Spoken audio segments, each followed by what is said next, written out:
ఈ దేవుని ప్రియమైన బిడ్డలారా, ఎప్పుడైనా సంఘంలో ఒక ప్రార్థన కూడిక ఏర్పరచబడింది, ఉపవాస ప్రార్థన ఉంది, లేదా కొన్ని గంటలు మనం ప్రార్థన చేయవలసిన అవసరం ఉంది అనేటువంటి ఒక ఆహ్వానం మనకు అందించబడుతుందంటే దాని అర్థం ఏంటి అని అంటే, ప్రభువే ఆహ్వానాన్ని మనకు పంపించాడు అని గమనించాలి. ప్రభువే ఆ ప్రత్యేకమైనటువంటి అవకాశం మనకు కలుగు చేశాడని మనం గుర్తించి దాంట్లో మనం పాలు పంపులు పొందేటువంటి వారుగా ఉండాలి. యెహోవా మన కొరకు ఏర్పాటు చేస్తున్నాడు.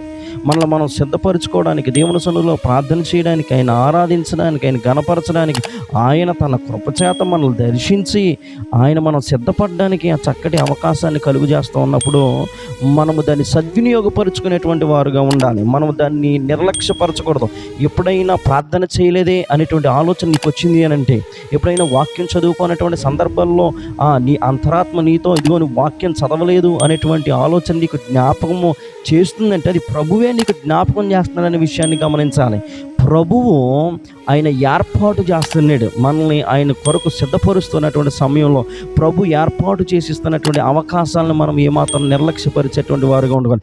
నువ్వు ఒకవేళ ఇప్పుడు నిర్లక్ష్యపరిస్తే ఒక రోజున దేవుని దగ్గర మనం లెక్క చెప్పవలసినటువంటి అవసరం ఉంటుంది. ఆయనే కనికరము కలిగి, ఆయనే ప్రేమ కలిగి మనకి ఈ అవకాశాలని అనుగ్రహిస్తున్నప్పుడు దాన్ని సద్వినియోగపరచుకోవాలి. ప్రభు ఆహ్వానాన్ని మనం అంగీకరించి దాన్ని